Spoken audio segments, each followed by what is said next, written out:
Croyons-le, nous sommes le temple du Dieu vivant. L'Esprit de Dieu habite en nous. Il nous a scellés de son sceau. C'est lui qui nous assure de l'amour du Père. C'est lui qui nous donne la vivante certitude d'être l'enfant de Dieu. Si jusqu'à présent, cette pensée ne nous a guère donné de joie, voyez si ce n'est pas parce que vous cherchiez votre Dieu dans le lieu saint, regardant à vous-même, à vos propres forces, à vos efforts pour le servir. Tout cela s'interposait entre vous et lui, et vous empêchait de le voir lui-même.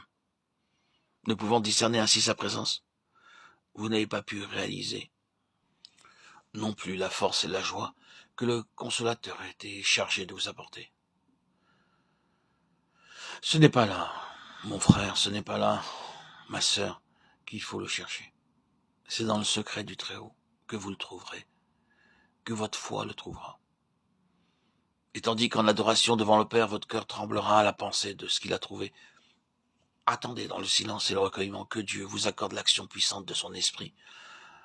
Soyez sûr qu'il viendra remplir son temple de sa gloire. Rappelez-vous aussi que le voile du temple n'existait que pour un temps.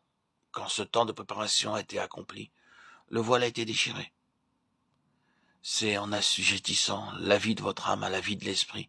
C'est en laissant le lieu très saint contrôler plus habituellement le lieu saint que vous attirez pour votre âme ce temps de préparation.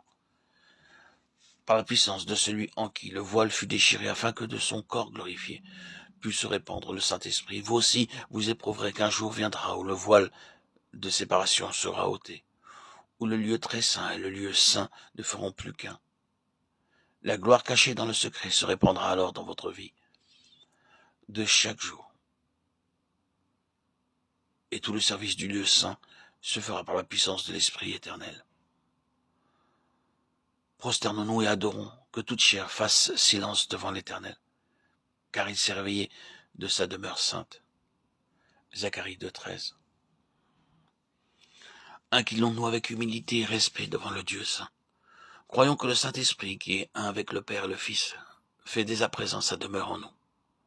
Méditons sur cette vérité et attendons en silence qu'elle s'impose à nous.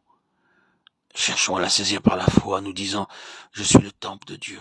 Là, dans le secret, il règne.